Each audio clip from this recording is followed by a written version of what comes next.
ओम नमः शिवाय। राधे राधे। जय श्री कृष्ण। प्रिय भक्तों, आज हम श्रवण करेंगे फाल्गुन मास महात्म के कथा अध्याय 13 का। नंदीश्वर बोले, हे ब्रह्मपुत्र, अब चंद्रमा को सिर पर धारण करने वाले भगवान शिव अर्थात भोलेनाथ के एक अन्य चरित्र को प्रसन्नता पूर्वक सुनिए। जिस प्रकार उन्होंने प्रेम पूर्वक विश्वानर के घर में जन्म लिया। पूर्व काल में नर्मदा तट पर नर्मदापुर नामक नगर में शिव भक्त विश्वानर नाम के पुण्यात्मा मुनि हुए। वे सदा ब्रह्मचर्य आश्रम धर्म का पालन करते हुए नित्य प्रति ब्रह्म यज्ञ किया करते थे। वे शांडिल्य गोत्री थे और बड़े पवित्र, ब्रह्मा, तेजस्वी और जितेंद्रिय थे। वे सभी शास्त्रों के अर्थों के ज्ञाता, सर्वदा सदाचार में तत्पर, शैव आचार में अति प्रवीण तथा लौकिक आचार के ज्ञाताओं में श्रेष्ठ थे। उन्होंने भार्या के उत्तम गुणों पर विचार कर उचित समय में विधि पूर्वक अपने योग्य कुलीन कन्या से विवाह किया। वे प्रतिदिन अग्निशु, श्रुषा, पंचयज्ञ तथा षटकर्म संलग्न रहते थे और देवताओं, पितर एवं अतिथियों का पूजन करते थे। इस प्रकार बहुत समय बीत जाने के उपरांत एक दिन उन ब्राह्मण की सुशीष्मति नामक पतिव्रता पत्नी ने अपने पति से कहा कि हे नाथ, मैंने आपकी कृपा से आपके साथ उन सभी भोगों को भोग लिया है जो स्त्रियों के योग्य तथा आनंददायक है। हे नाथ, अब मेरी एक ही विशेष अभिलाषा है जो मेरे हृदय में चिरकाल से स्थित है और वह गृहस्थों के लिए उचित भी है। उसे देने की कृपा करे। हे नाथ, मेरी आपसे बस यही विनती है। विश्वानर बोले, हे सुश्रोणी, हे प्रिय हितैषिणी, मुझे तुम्हारे लिए कुछ भी अदेय नहीं है। हे महाभागे, तुम उसे मांगो, मैं शीघ्र ही प्रदान करूंगा। हे कल्याणी, संपूर्ण कल्याण करने वाले महेश्वर की कृपा से मुझे इस लोक एवं परलोक में कुछ भी दुर्लभ नहीं है। नंदीश्वर बोले, पति के इस वचन को सुनकर प्रसन्न मुख वाली वह पतिव्रता स्त्री प्रसन्नता से विनीत हो दोनों हाथ जोड़कर कहने लगी कि सुशीष्मति बोली, हे नाथ, यदि मैं वर के योग्य हूँ और यदि आपको मुझे वर प्रदान करना है तो मुझे भगवान शिव के समान पुत्र दीजिए। मैं कोई अन्य वर आपसे नहीं चाहती हूँ। नंदीश्वर बोले, उसके इस वचन को सुनकर वे पवित्रात्मा ब्राह्मण क्षण भर के लिए समाधिस्थ होकर अपने हृदय में विचार करने लगे। अहो, मेरी इस स्त्री ने अत्यंत दुर्लभ तथा मनोहर मार्ग से दूर कैसी वस्तु मांगी है, अथवा वे भगवान शिव जी ही सब कुछ पूरा करने वाले हैं। उन समधु ने ही इसके मुख में वाणी रूप से स्थित होकर ऐसा कहा है। भगवान शिव की यदि ऐसी इच्छा है तो उसे अन्यथा करने में कौन समर्थ हो सकता है। ऐसा विचार कर उदार बुद्धि वाले तथा एक पत्नी व्रत में परायण रहने वाले विश्वानर मुनि ने बाद में उस पत्नी से कहा। नंदीश्वर बोले, इस प्रकार अपनी पत्नी को अनेक प्रकार से आश्वस्त करके मुनि तप करने के लिए वहां से चले गए जहाँ साक्षात काशीनाथ विश्वेश्वर स्थित है। उन्होंने शीघ्र ही वाराणसी पहुंचकर मणिकर्णिका का दर्शन करके अपने सैकड़ों जन्मों के अर्जित तीनों तपों से मुक्ति प्राप्त कर ली। उसके बाद उन्होंने विश्वेश्वर आदि सभी लिंगों का दर्शन करके काशीस्थ सभी कुंडों, वापियों एवं सरोवर में स्नान करके सभी विनायकों को नमस्कार करके शिवा गौरी को प्रणाम करके पापों का भक्षण करने वाले कालराज भैरव का भी पूजन किया। फिर प्रयत्न पूर्वक दंडपाणि, विनायक आदि प्रमुख गणों की स्तुति कर आदि केशव आदि मुख्य द्वादश केशवों को प्रसन्न करके फिर लोकार्क आदि प्रमुख सूर्यों को बार बार प्रणाम किया। पुनः सभी तीर्थों में समाहित चित्त होकर पिंडदान करके हजारों प्रकार के भोजन आदि से मुनियों तथा ब्राह्मणों को संतुष्ट कर महापूजा उपचार से भक्ति पूर्वक अनेक लिंगों का पूजन करके वे बार बार विचार करने लगे कि शीघ्र ही सिद्धि प्रदान करने वाला कौन सा लिंग है जहाँ पुत्र को कामना से मेरा तप सफल होगा। उन बुद्धिमान विश्वानर मुनि ने कुछ क्षण ऐसा विचार करके शीघ्र ही पुत्र देने वाले वीरेश नामक लिंग की प्रशंसा की। उन्होंने अपने मन में विचार किया कि यह वीरेश्वर सिद्ध लिंग ही है।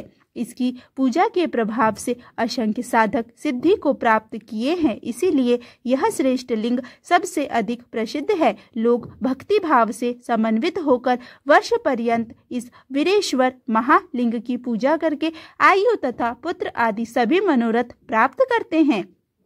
अतः मैं भी यही वीरेश लिंग की त्रिकाल आराधना कर शीघ्र वैसा ही पुत्र प्राप्त करूंगा जैसा कि मेरी स्त्री ने अभिलाषा की है।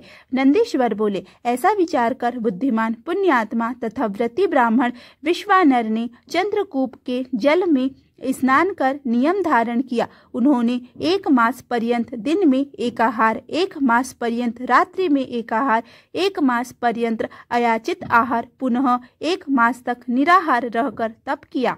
वे 1 महीने तक दूध पीकर, 1 महीने तक शाक फल खाकर तथा 1 महीने तक मुट्ठी भर तिल खाकर और 1 महीना पानी पीकर रहे।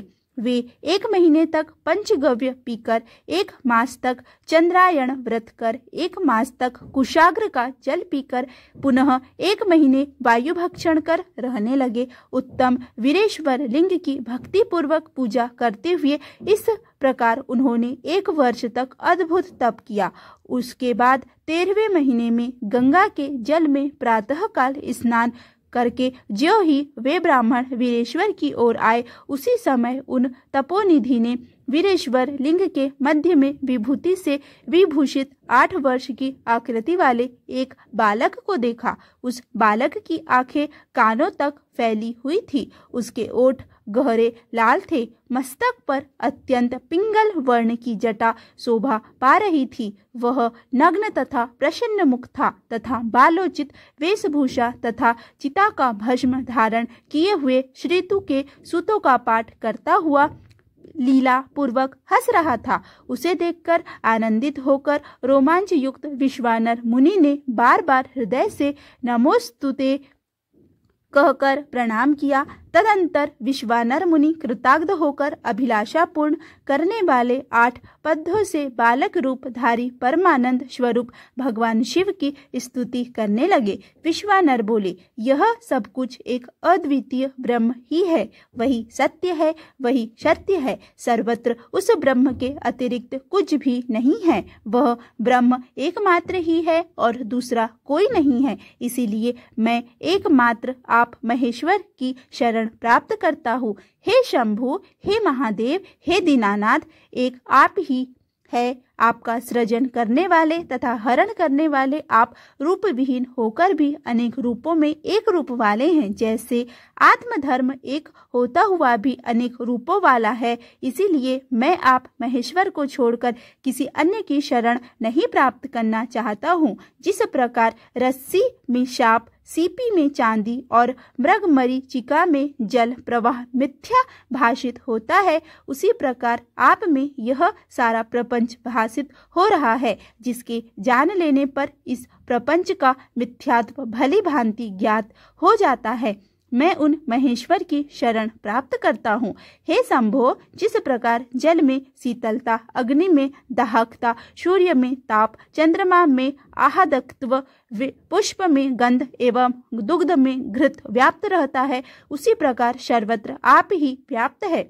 अतः मैं आपकी शरण प्राप्त करता हूँ। हे प्रभो, आप कानों के बिना सुनते हैं, नाक के बिना सूंघते हैं, बिना पैर के दूर से आते हैं, बिना आँख के देखते हैं और बिना जीरा के रस ग्रहण करते हैं। अतः आपको भली भांति कौन जान सकता है। इस प्रकार मैं आपकी शरण प्राप्त करता हूँ। हे ईश्वर, आपको न साक्षात वेद, न विष्णु, न सर्वइत्वष्टा ब्रह्म, न योगींद्र और न तो इंद्र आदि देवगण ही जान सकते हैं। केवल भक्त ही आपको जान पाता है। अतः मैं आपकी शरण प्राप्त करता हूँ। हे ईश, आपका न तो गोत्र है, न जन्म है, न आपका नाम है, न आपका रूप है, न शील है और न देश। ऐसा होते हुए भी आप तीनों लोकों के स्वामी हैं और आप समस्त मनोरथों को पूर्ण करते हैं। अतः मैं आपका भजन करता हूँ।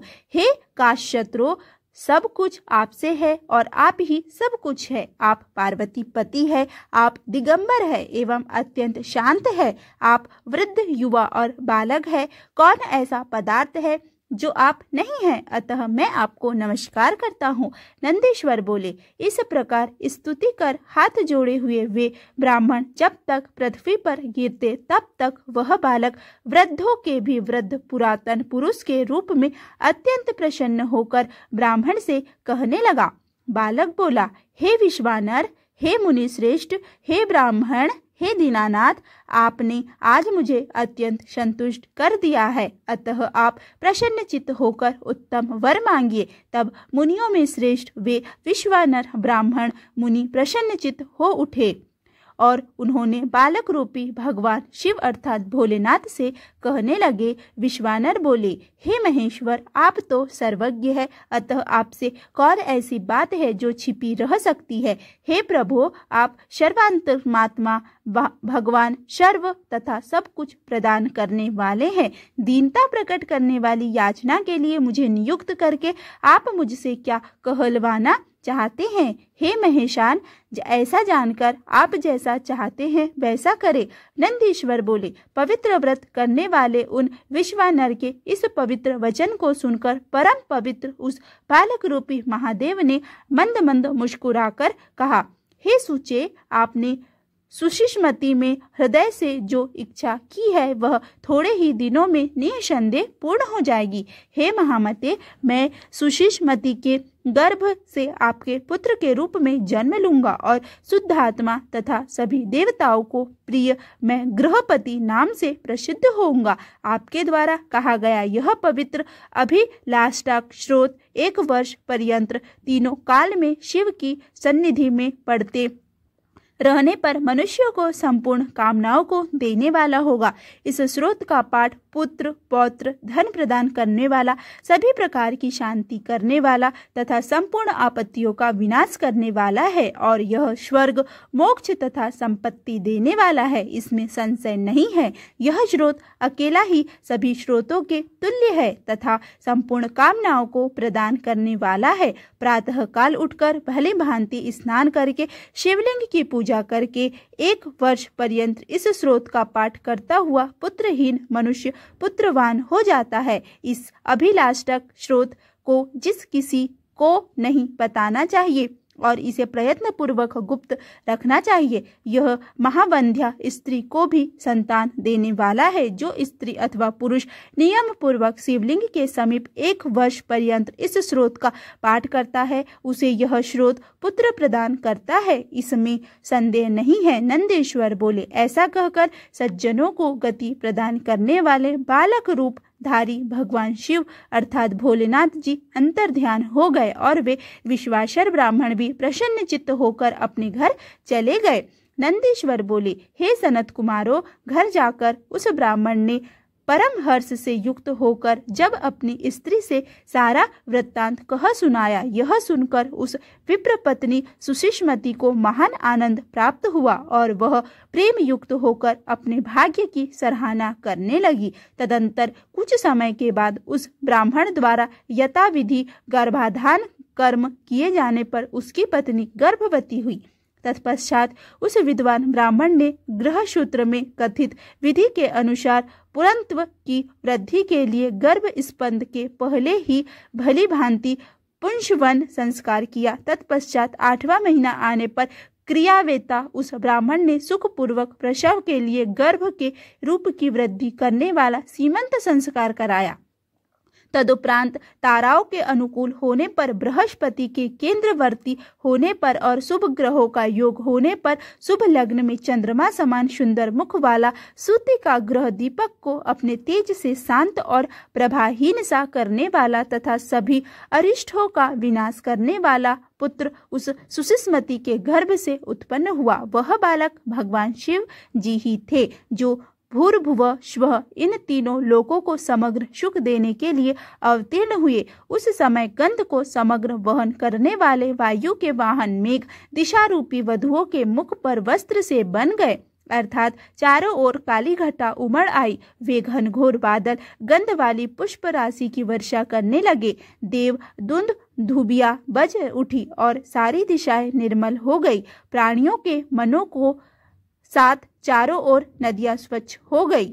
अंधकार पूर्ण रूप से दूर हो गया, रजोगुण विरज अर्थात विनष्ट हो गया, प्राणी सत्तत्व गुण से संपन्न हो गए, चारों ओर से अमृत की वर्षा होने लगी, सभी प्राणियों की वाणी कल्याणकारी और प्रिय लगने वाली हो गई। रंभा आदि अप्सराएं, विद्याधरिया, किन्नरियां, देवपत्नियां और गंधर्व, उरग एवं यक्षों की पत्नियां हजारों की संख्या में अपने अपने हाथों में मंगल द्रव्य धारण किए हुए सुंदर स्वरों में मंगल गीत गाती हुई वहां आ गई। मरीचि, अत्रि, पुलह, पुलत्स, क्रतु, अंगिरा, वशिष्ठ, कश्यप, अगस्त, भी विभांड, मांडवी पुत्र, लोमश, रोमचरण, भरद्वाज, गौतम, भृगु, गालव, गर्ग, जातुकर्ण, पराशर, आपस्तंभ, यज्ञवल्लभ्य, दक्ष, वाल्मीकि, मुग्दल, शातातप, लिखित, शिलाद, शंठव्रती से जीविका चलाने वाले शंख, जमदग्नि, संवर्त, मदंग, भरण, अंशुमान, व्यास, कात्यायन, कुत्स, शौनक, शूत, शुक, सुनारद, तुम्बुरु, उत्तंग, वामदेव, पवन, अशित, देवल, सालंक्यालंग, हारित, विश्वामित्र, भार्गव अपने पुत्र के साथ मार्कंड, पर्वत, दारुक, दौम्य, उमंद्यु आदि मुनिगण तथा मुनिकन्याएं उस बालक को शांति के लिए विश्वानर के प्रशंसनीय आश्रम पर आ गए। बृहस्पति सहित ब्रह्म तथा भगवान विष्णु, नंदी, भृंगी तथा पार्वती सहित शंकर, महेंद्र आदि देवता, पातालवासी, नागगण एवं अनेक प्रकार के रत्न लेकर नदियों सहित समुद्र वहां आ गए और स्थावर पर्वत आदि हजारों की संख्या में जंगम रूप धारण कर वहां आए। उस महोत्सव में अचानक असमय में चांदनी उत्पन्न हो गई। उसके बाद ब्रह्मा ने विनम्र होकर स्वयं उसका जात कर्म संस्कार किया। फिर वेद निधि का विचार करके 11वें दिन उसके रूप को देखकर उसका नाम गृहपति रखा गया। उन्होंने नामकरण के समय श्रुति के मंत्रों का उच्चारण करते हुए चारों वेदों के 4 मंत्रों से उसे आशीर्वाद देकर, लौकिक रीति का आश्रय लेकर रक्षा मंत्रों से उसकी बालोचित रक्षा संपन्न की और हंस पर सवार हो सबके पितामह वे ब्रह्मा जी अपने धाम को चले गए।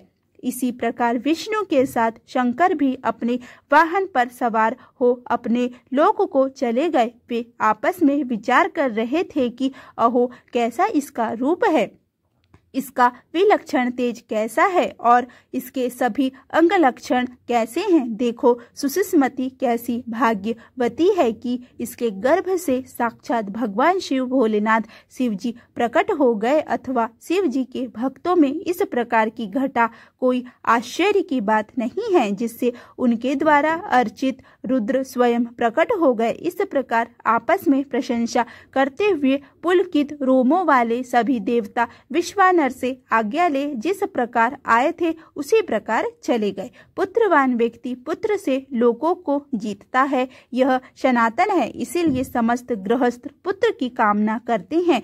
पुत्रहीन का घर सूना है, पुत्रहीन का धन कमाना व्यर्थ है, अपुत्र का तप खंडित है। जिसको पुत्र नहीं है वह कभी पवित्र नहीं होता। पुत्र से बढ़कर कोई परम लाभ नहीं, पुत्र से बढ़कर कोई परम सुख नहीं और इस लोक तथा परलोक में पुत्र से बढ़कर कोई परम मित्र नहीं। चौथे महीने में गृहपति के पिता उसका गृह निष्क्रमण संस्कार कर फिर छठे महीने में उसका विधि पूर्वक अन्नप्राशन और वर्ष पूरा होने पर चूड़ाकरण संस्कार किया। इसके बाद उस कर्मवेत्ता ने श्रवण नक्षत्र में कर्णवेद करके उसके तेज की अभिवृद्धि के लिए 5 वर्ष की अवस्था में यज्ञोपवीत संस्कार किया। पुनः बुद्धिमान पिता ने उपाकर्म कर उसे वेदों का अध्ययन कराया। इस प्रकार 3 वर्षों में ही उसने विधि पूर्वक अंग, पद तथा क्रम सहित समस्त वेदों को पढ़ लिया। प्रतिभाशाली उस बालक ने गुरु पिता के मुख से समस्त विद्याएं अपने विनय आदि गुणों को प्रकाशित करते हुए मात्र साक्षी भाव से ग्रहण कर लिया। तदुपरांत 90 वर्ष में माता पिता की सेवा में निरत गृहपति तथा उसके पिता विश्वानर को देखने के लिए नारद जी वहां आए। कौतुकी देवर्षि नारद जी ने विश्वानर को पाला में प्रवेश कर अर्घ आसन आदि क्रम से ग्रहण कर उनसे कुशल मंगल पूछा तथा उसके बाद भगवान शिव के चरणों का ध्यान करके उनके सामने ही उनके समग्र भाग्य तथा पुत्र धर्म का वर्णन विश्वानर से किया। नंदीश्वर बोले, हे सनत कुमार, तदुपरांत मुनि नारद जी के द्वारा इस प्रकार कहे जाने पर वह शोभा संपन्न बालक माता पिता की आज्ञा प्राप्त कर भक्ति पूर्वक उनको नम्रता से प्रणाम कर बैठ गया। नारद जी बोले, हे तर, मैं तुम्हारे लक्षणों की परीक्षा लूंगा। तुम आओ, मेरी गोद में बैठ जाओ और अपना दाहिना हाथ मुझे दिखाओ। तब विद्वान नारद जी उस बालक के तालु, जीड़ा आदि को देखकर शिव जी प्रेरणा विश्वानर से कहने लगे। नारद जी बोले, हे विश्वानर, हे मुने, मैं आपके पुत्र के सब लक्षणों को कहता हूँ, उसे आदर पूर्वक सुनिए। आपके पुत्र के सभी अंग उत्तम लक्षणों से युक्त है, इसीलिए वह अत्यंत भाग्यशाली है, किंतु इसके सर्वगुण संपन्न संपूर्ण शुभ लक्षणों से समन्वित और चंद्रमा के समान निर्मल कलाओं से सुशोभित होने पर भी विधाता ही इसकी रक्षा करे। इसीलिए सब तरह के उपायों से इस बालक की रक्षा करनी चाहिए, क्योंकि विधाता के विपरीत होने पर गुण भी दोष हो जाता है। मुझे इस बात की शंका है कि 12वें वर्ष में इसे बिजली अथवा अग्नि से विघ्न है। ऐसा कहकर नारद जी जैसे आए थे वैसे ही चले गए। नंदीश्वर बोले, हे सनत कुमारो, नारद जी की बात सुनकर स्त्री सहित विश्वानर ने उसे अत्यंत दारुण वज्रपात के समान समझा। हाय, मैं मर गया। ऐसा कहकर वे छाती पीटने लगे और पुत्र के शोक में संतप्त होकर मूर्ति हो गए। सुषिष्मति भी अत्यधिक दुखित होकर ऊंचे स्वर में हाहाकार करती हुई व्याकुल इंद्रियों वाली होकर रोने लगी। सुषिष्मति के विलाप को सुनकर विश्वानर भी मूर्छा का त्याग करके उठकर बैठ गए। अरे, यह क्या हुआ, यह क्या हुआ? इस प्रकार ऊंचे स्वर में रोते हुए बोले, हाय, मेरी संपूर्ण इंद्रियों का स्वामी, मेरा 12 विचरने वाला प्राण तथा मेरे आत्माओं में निवास करने वाला मेरा पुत्र गृहपति कहाँ है? तब अपने माता पिता को अत्यधिक शोक से व्याकुल देखकर शंकर जी के अंश से उत्पन्न वह बालक गृहपति मुस्कुराकर कहने लगा। गृहपति बोला, हे माता, हे पिता, क्या हुआ जिससे कि आप लोग इतने दुखी होकर रो रहे हैं? इसका कारण मुझे बताइए। इस प्रकार आप लोग भयभीत क्यों हो रहे हैं? आप लोगों की चरण धूलि से सुरक्षित मेरे शरीर को काल भी मारने में समर्थ नहीं हो सकता। फिर अत्यंत अल्प बिजली मेरा क्या ही कर सकती है? हे माता, हे पिता, आप लोग मेरी प्रतिज्ञा सुने। यदि मैं आप दोनों का पुत्र हूँ तो ऐसा कार्य करूँगा जिससे मेरी मृत्यु भी संतृष्ट हो जाएगी। हे माता पिता, मैं सत्पुरुषों को सब कुछ देने वाला सर्व मृत्युंजय मंत्र भगवान शिव की भली भांति आराधना करके महाकाल को भी जीत लूंगा। यह मैं सत्य कह रहा हूँ। नंदीश्वर बोले। उसकी इस प्रकार की बात को सुनकर मुरझाए हुए द्विज संपत्ति अकाल में हुई अमृत की सघन वृष्टि के समान दुख रहित होकर कहने लगे।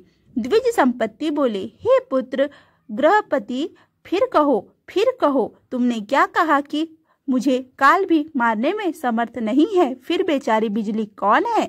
तुमने हम लोगों के शोक का निवारण करने के लिए मृत्युंजय देवता का समाधान स्वरूप उपाय उचित ही कहा है। शिव जी का आश्रय ही सचमुच ऐसा है, उनसे बड़ा कोई नहीं है। वे सभी पापों को दूर करने वाले एवं मनोरथ मार्ग से भी परे कामनाओं को पूर्ण करने वाले हैं। हे तात, क्या तुमने नहीं सुना है कि पूर्व काल में जब श्वेत केतु कालपाश में बंद गया था तब शिवजी ने उसकी रक्षा की थी। शिलाद पुत्र नंदीश्वर जो केवल 8 वर्ष का बालक था, शिवजी ने कालपाश से छुड़ाकर उसे अपना गण तथा विश्व का रक्षक बनाया था। क्षीर सागर के मंथन से उत्पन्न तथा प्रलय अग्नि के समान महाभयानक हालाहल विष को पीकर शिव जी ने ही तीनों लोकों की रक्षा की थी, जिन्होंने त्रिलोकी की संपत्तियों का हरण करने वाले भगवान अभिमानी जलंधर नामक दैत्य को अपने सुंदर अंगूठे की रेखा से उत्पन्न चक्र के द्वारा मार डाला। उन्होंने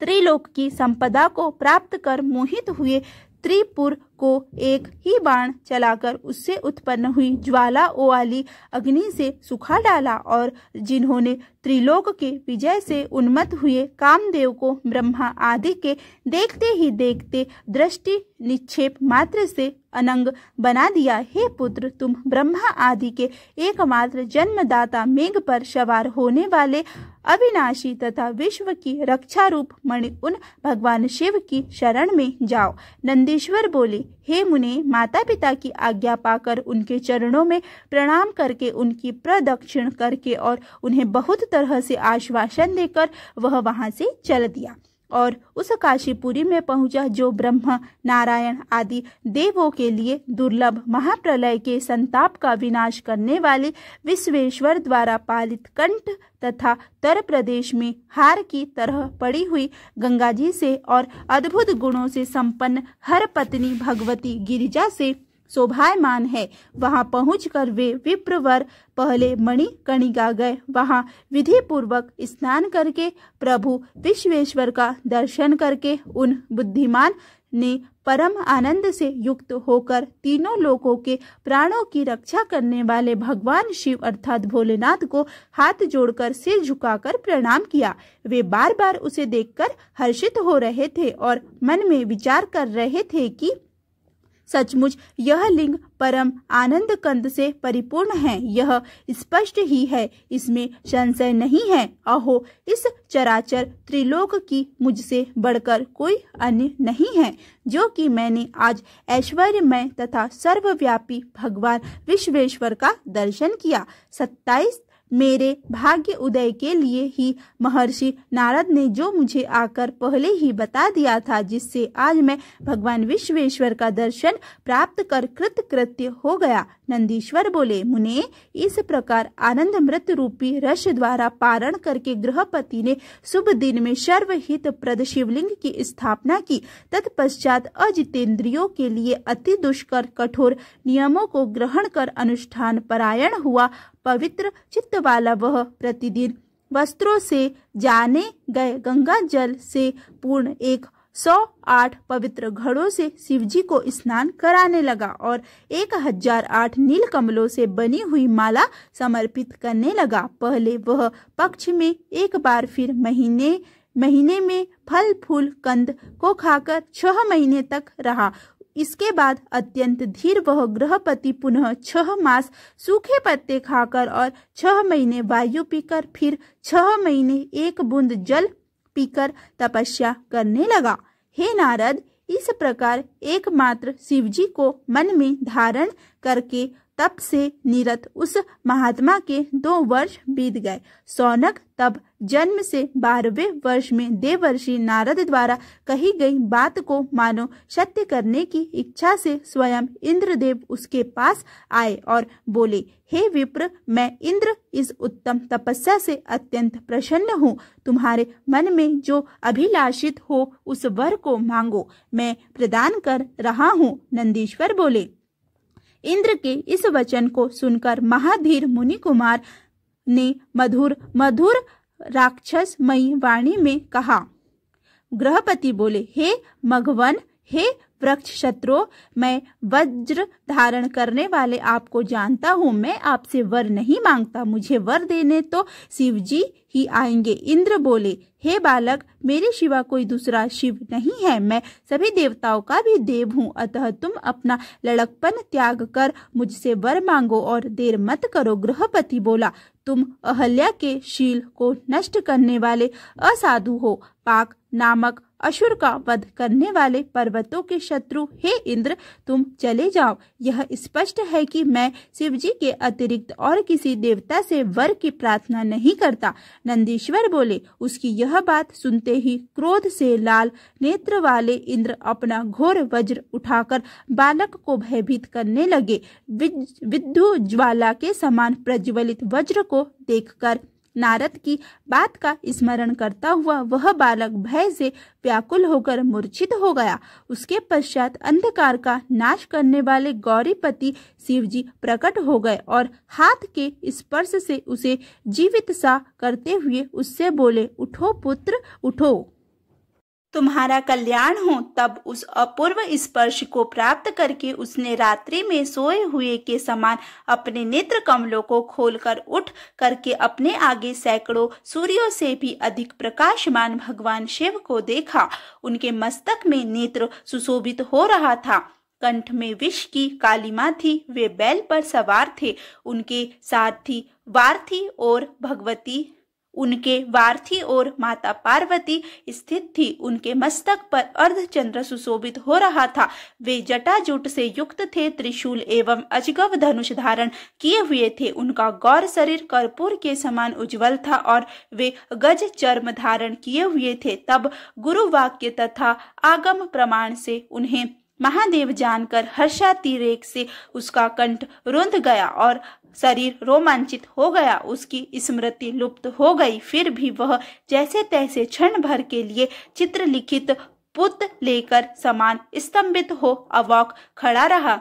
जब वह न तो स्तुति न नमस्कार और न ही कुछ मैं कहने में ही समर्थ रहा, तब शिवजी ने मुस्कुराकर उससे कहा। ईश्वर बोले, हे बालक, हे गृहपते, मैंने समझ लिया है कि तुम हाथ में वज्र लिए हुए इंद्र से डर गए हो। अब डरो मत, यह तो मैंने ही तुम्हारी परीक्षा ली थी। मेरे भक्त को इंद्र वज्र अथवा काल भी नहीं डरा सकते हैं। यह तो मैंने ही इंद्र का रूप धारण कर तुम्हें डराया था। हे भद्र, अब मैं तुम्हें वर प्रदान करता हूँ कि तुम अग्नि का पद ग्रहण करने वाले हो जाओ। तुम सभी देवताओं के वरदाता बनोगे। तुम सभी प्राणियों के अंदर वैश्वानर नाम की अग्नि बनकर विचरण करो और दक्षिण एवं पूर्व दिशा के मध्य में आग्नेय कोण का दिदीश्वर बनकर राज्य करो। तुम्हारे द्वारा स्थापित यह लिंग आज से तुम्हारे ही नाम से प्रसिद्ध होगा। यह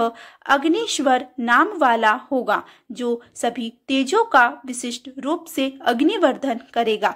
अग्निश्वर के भक्तों को विद्युत एवं अग्नि से भय नहीं होगा। उन्हें अग्नि मानधक का भी भय नहीं होगा और अकाल मरण का भी भय नहीं होगा। संपूर्ण समृद्धियों को देने वाले इस अग्निश्वर लिंग का काशी में पूजन करके मनुष्य देव योग से यदि कहीं भी मृत्यु को प्राप्त होगा तो उसे अग्निलोक की प्राप्ति हो जाएगी। नंदीश्वर बोले। इस प्रकार कहकर भगवान शिव जी ने गृहपति के माता पिता एवं बंधुओं को बुलाकर उनके माता पिता के देखते देखते उस बालक को अग्निकोण के दिक्पाल पद पर अभिषिक्त कर स्वयं उस लिंग में प्रवेश किया। हे तात, इस प्रकार मैंने परमात्मा भगवान शिव के गृहपति नामक अग्नि के रूप में दुर्जनों को पीड़ा देने वाले अवतार का वर्णन किया। चित्रहोत्र नामक सुखदायिनी रम्य तथा प्रकाश मानपुरी है। जो लोग अग्नि के भक्त हैं वे वहां निवास करते हैं। जितेंद्रिय एवं दृढ़ सत्व भाव वाले पुरुष अथवा सर्व सम्मत स्त्रियां उस अग्निलोक में प्रवेश करती है। वे सभी अग्नि के समान तेजस्वी होते हैं। अग्निहोत्र में तत्पर ब्राह्मण, अग्नि को स्थापित करने वाले ब्रह्मचारी तथा पंचाग्नि तापने वाले तपस्वी लोग भी अग्नि के समान तेजस्वी होकर अग्निलोक में निवास करते हैं। जो शीतकाल में शीत को दूर करने के लिए काष्ठ समूह का दान करता है अथवा ईंटों से अग्निकुंड का निर्माण करता है, वह अग्नि के सानिध्य में निवास करता है। जो श्रद्धा युक्त होकर अनाथ व्यक्ति का अग्नि संस्कार करता है अथवा स्वयं अशत होने पर इसके लिए दूसरे को प्रेरित करता है, वह अग्निलोक में पूजित होता है। हे मुने, एकमात्र अग्निदेव ही द्विजातियों ब्राह्मण, क्षत्रिय, वैश्य का परम कल्याण करने वाले हैं। अग्नि ही उनके गुरु, देवता, व्रत, तीर्थ एवं सब कुछ है, ऐसा निश्चित है। अग्नि के संसर्ग मात्र से क्षण भर में ही सभी अपवित्र वस्तुएं पवित्र हो जाती है, इसीलिए इन्हें पावक कहा गया है। ये अग्नि प्राणियों के साक्षात अंतरात्मा है और निश्चय ही सब कुछ जला देने वाले हैं। ये स्त्रियों की कुक्षी में मांस के ग्रासों को पचा देते हैं, किंतु उसी में रहने वाले मांसपेशी गर्भ को दयावश नहीं बचाते। ये अग्नि साक्षात शिव की तेजोमयी दहनात्मिका मूर्ति है। यही अग्नि रूपा मूर्ति सृष्टि करने वाली, विनाश करने वाली एवं पालन करने वाली है। इनके बिना कुछ नहीं दिखाई पड़ता है। ये अग्नि शिव जी के साक्षात नेत्र है। अंधकार से पूर्ण इस तपोमय संसार को अग्नि के बिना कौन प्रकाशित कर सकता है। धूप, दीप, नैवेद्य, दूध, दही, घी एवं मिष्टान आदि पदार्थ अग्नि में हवन करने पर स्वर्ग में निवास करने वाले देवगण उसे प्राप्त करते हैं। प्रिय भक्तों, यदि यह वीडियो आपको अच्छा लगा हो तो प्लीज़ वीडियो को लाइक करें, वीडियो को ज़्यादा से ज़्यादा शेयर करें तथा चैनल पर पहली बार आए हैं तो चैनल को सब्सक्राइब करना बिल्कुल भी ना भूलें। धन्यवाद।